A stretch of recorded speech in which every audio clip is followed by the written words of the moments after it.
Your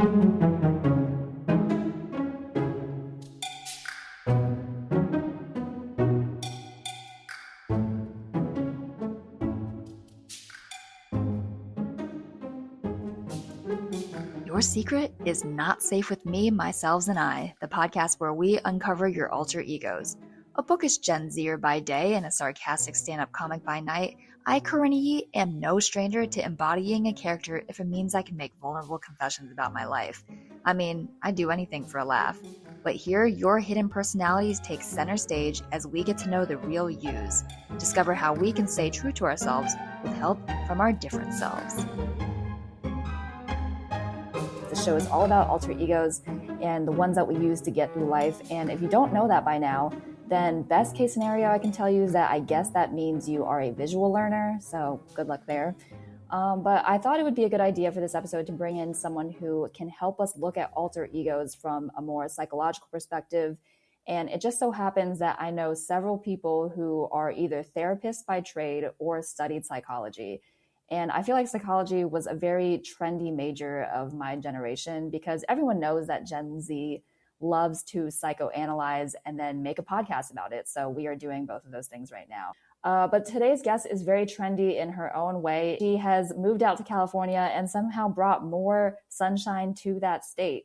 And she is now a practicing marriage and family counselor, having gotten her master's in that just a short while ago. What I admire about her is that she wears her heart on her sleeves and puts everything into what she's doing, which is why she's probably one of the realest people I know. And so it is a great honor to have her on this episode. And I'm not just saying all this because she lets me drink all of her beer whenever I come to her house. Praise Yo, welcome to the podcast. How are you? I'm so good. Thank you so much for having me, Corinna.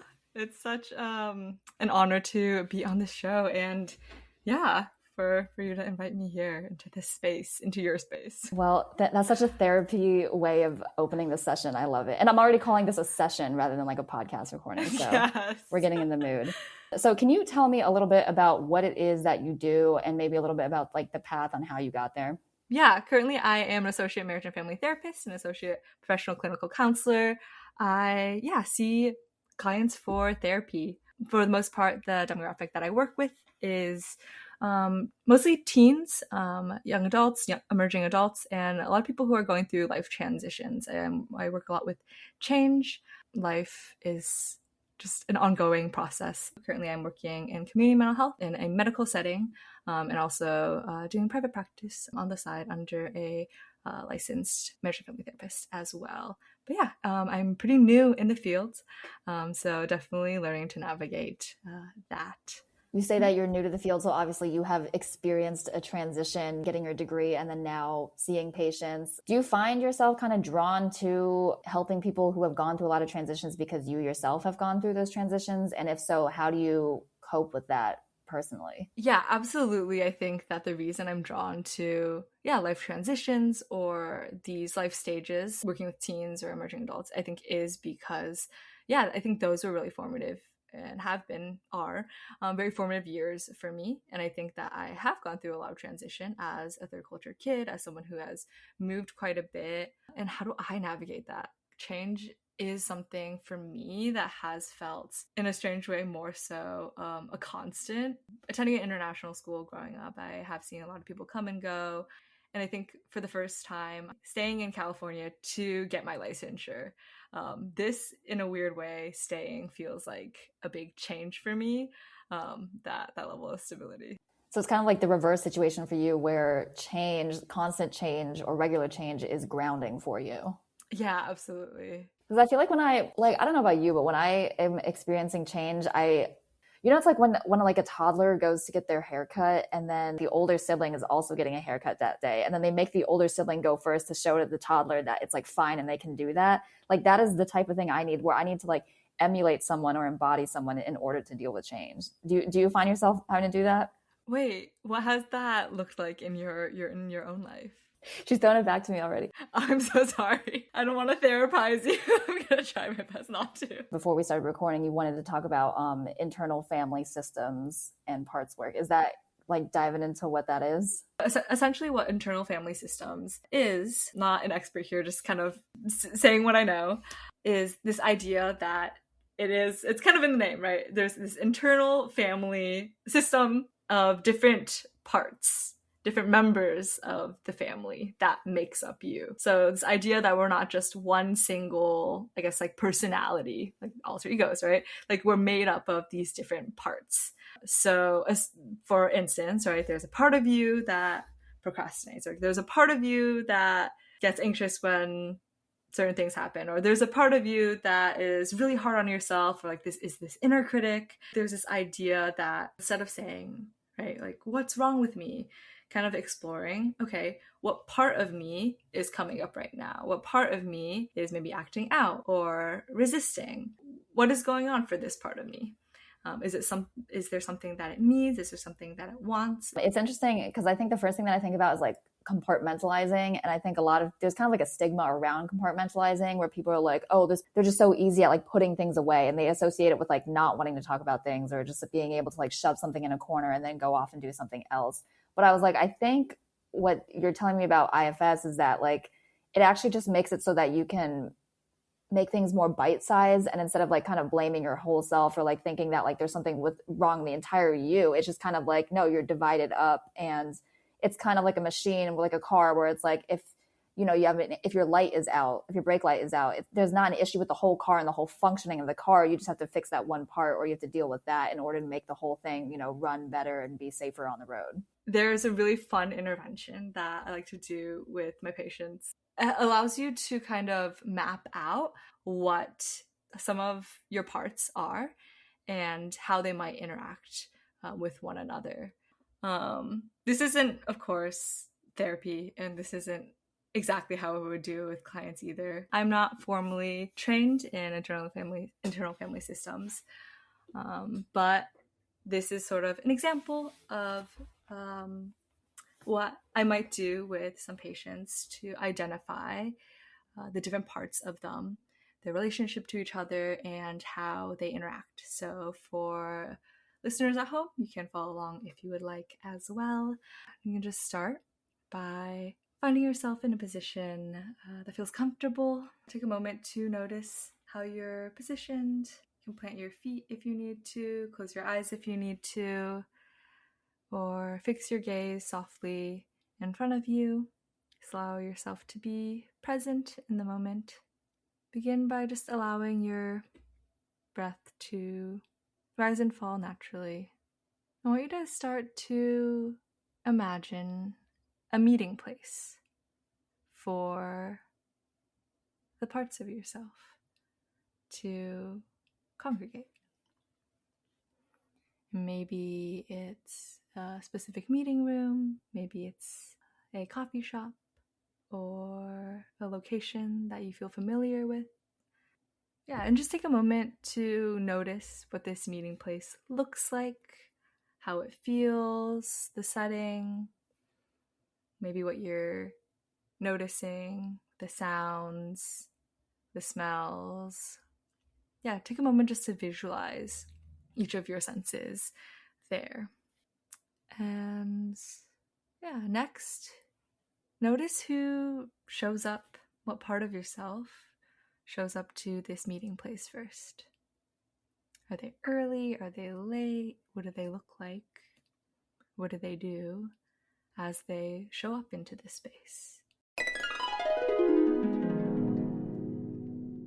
I'm so curious, was there a specific meeting spot that you were envisioning for your parts to congregate at? I will say, when you were telling me to sit sit comfortably and close my eyes, and you were closing your eyes, I was not closing my eyes, and I was hunched over like I normally am because I have terrible posture. So already wasn't setting myself up for success.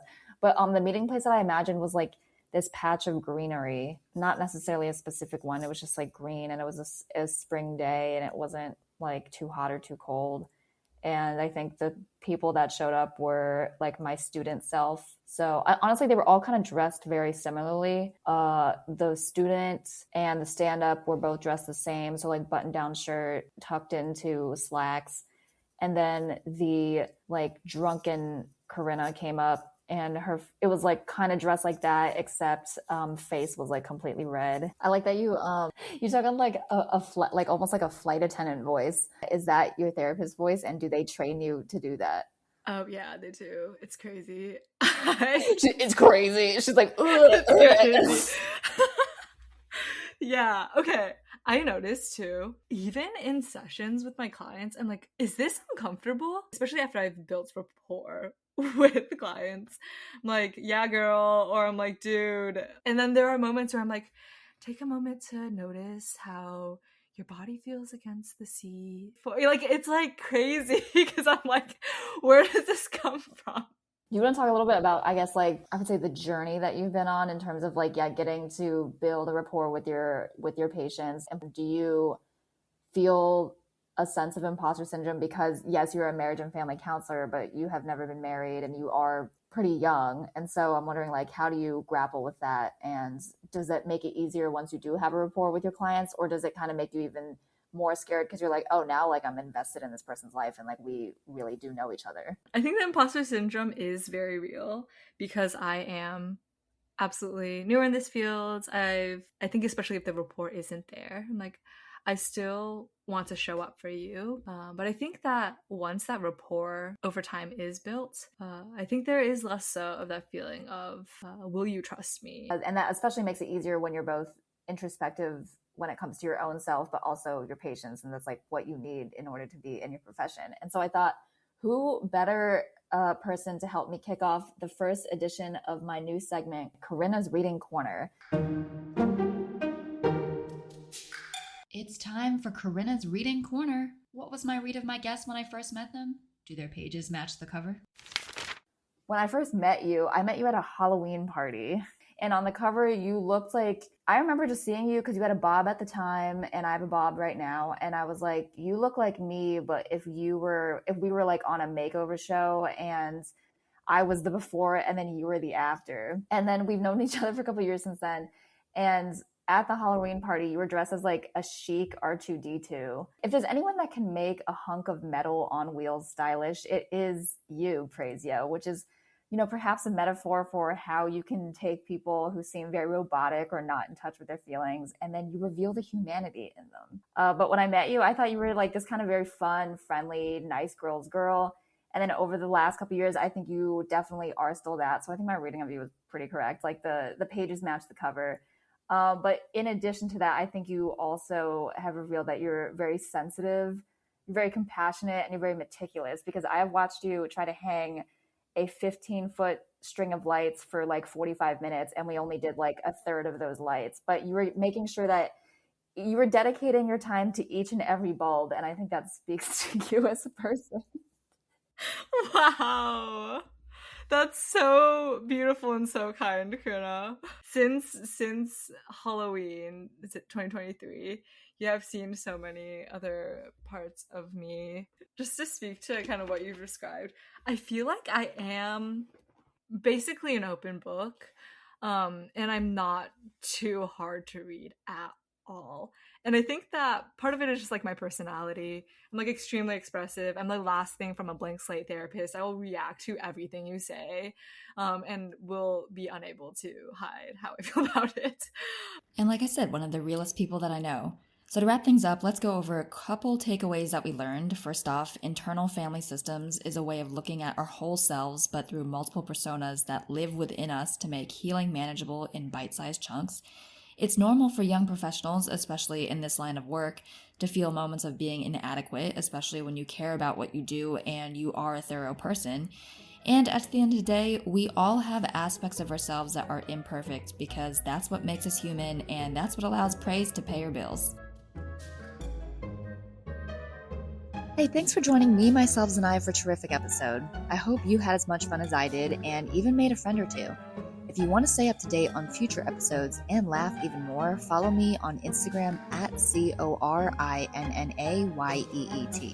Talk to you and your other self soon.